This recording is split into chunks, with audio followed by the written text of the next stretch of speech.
Praise the Lord. கர்த்தருடைய நாமம் மகிமைப்படுவதாக. என் அன்பின் காலை ஸ்தோத்திரங்கள். இந்த அதிகாலை வேளையில் கூட உங்களை நோக்கி பார்க்கறதுல மிகவும் சந்தோஷம்.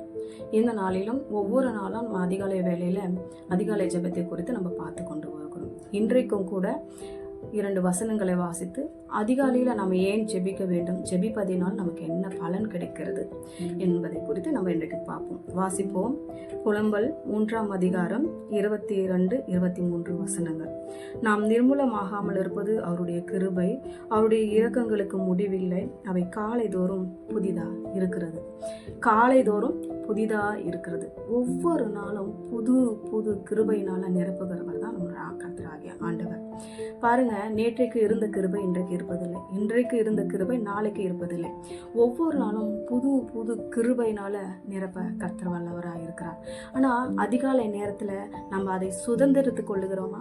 அதிகாலை தோறும் காலைதோறும் அவை புதிதா இருக்கிறது என்று கர்த்தர் சொல்கிறார். நாம் அதிகாலையில் எழுந்து ஜெபிப்பதுனாலும் வேதம் வாசிப்பதனால தானே அதை பெற்றுக்கொள்ள முடியும்.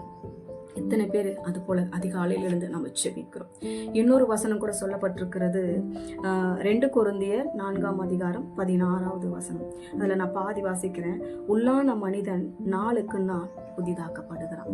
இந்த வசனங்கள் எதை சொல்லுகிறது? நாளுக்கு நாள். இந்த முன்னாடி வசனத்தை வாசித்தோம், காலைதோறும் அவருடைய கிருபை புதிதா இருக்கிறது என்று. இந்த வசனத்துல நம்ம வாசிக்கிறோம் நாளுக்கு நாள், நாளுக்கு நாள். ஒவ்வொரு நாளும் ஒரு மனுஷன் புதிதாக்கப்படுகிறான். எப்படி?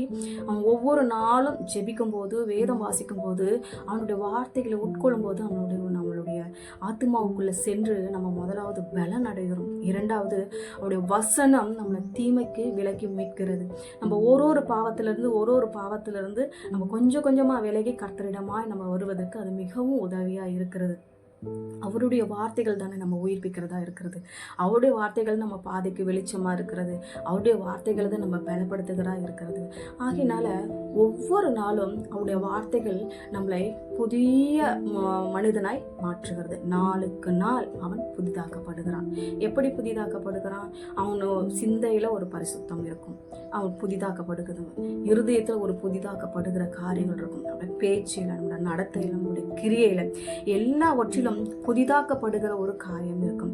நாளுக்கு நாள் நம்ம புதிதாகி கொண்டே போகும் பொழுது பரிசுத்தமாகி கொண்டே போகிறோம். கர்த்தரை கிட்டி கிட்டி சேர்ந்து கொண்டே போகிறோம். இது எவ்வளவு பெரிய பாக்கியம்! இதெல்லாம் எதனால வருகிறது? நம்ம வேதம் வாசிக்கிறதுனாலே, ஜெபிக்கிறதுனாலே தான். அதிகாலையில் எழுந்து கர்த்தரை தேடுகிறதுனால எவ்வளவோ நன்மைகள் நமக்கு கிடைக்கும். இது எத்தனையோ பேர் தெரியாமல் அதிகாலையில் எழுந்து ஜெபிப்பது கிடையாது. நிறைய பேர் எழுந்திருக்கும் போதே, இரவு நேரத்தில் படுக்கும்போது நினைப்பாங்க, சீக்கிரமா காலையில எழுந்து ஜெபித்து விட்டு வேலையை ஆரம்பிக்க வேண்டும். ஆனால் நிறைய பேர் காலையில் எழுந்திருக்கும் போதே நான் இதை சமைக்கணும், இவங்க காலேஜுக்கு போகணும், இவங்க வேலைக்கு போகணும், இவங்க ஸ்கூலுக்கு போகணும், இதை சமைக்கணும், அதை செய்யணும், இதை செய்யலையேன்னு எழுந்து அவசரமாக ஜெபித்து விட்டு போய் அவங்களுடைய வேலைகளை ஆரம்பிக்க தான் நம்ம பார்க்குறோம்.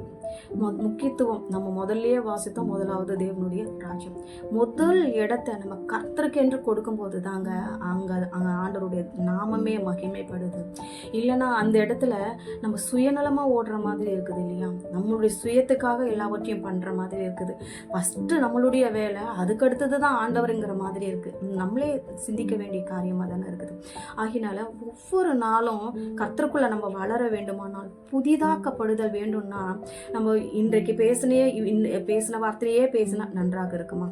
அல்லது இன்றைக்கு இருந்த அதே குணத்தோடு இருந்தால் நன்றாக இருக்குமா? ஒவ்வொரு நாளும் புதிதாக்கப்பட்டவர்களாய் கர்த்தருக்குள் வரும் பொழுதுதான் கர்த்தர் அதை வல்லமையாய் பயன்படுத்துகிற தேவனாய் இருக்கிறார்.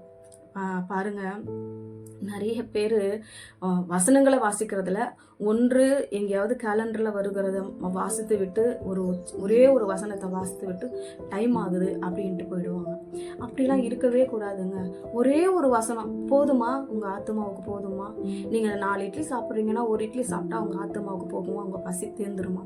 அப்படி இல்லை பிரியமானவர்களை. ஒரு நாளைக்கு அட்லீஸ்ட் ஒரு அதிகாரமாவது நீங்கள் படிக்கணும்.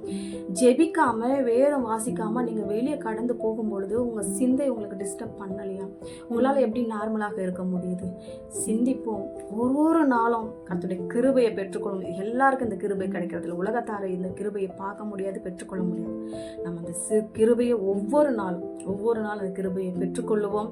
கர்த்தர் தாமே இந்த கிருபையும் உள்ளான மனிதனை புதிதாக்கப்படுதலும் நமக்குள்ள இருக்கும் பொழுது கர்த்தர் அதை ஆசீர்வதிக்கிறார். ஜெபிப்போமா? நல்ல தகப்பனே, இந்த காலை வேலைக்காக நன்றி. நாளை ஆசீர்வதித்து தந்ததுக்காக நன்றி.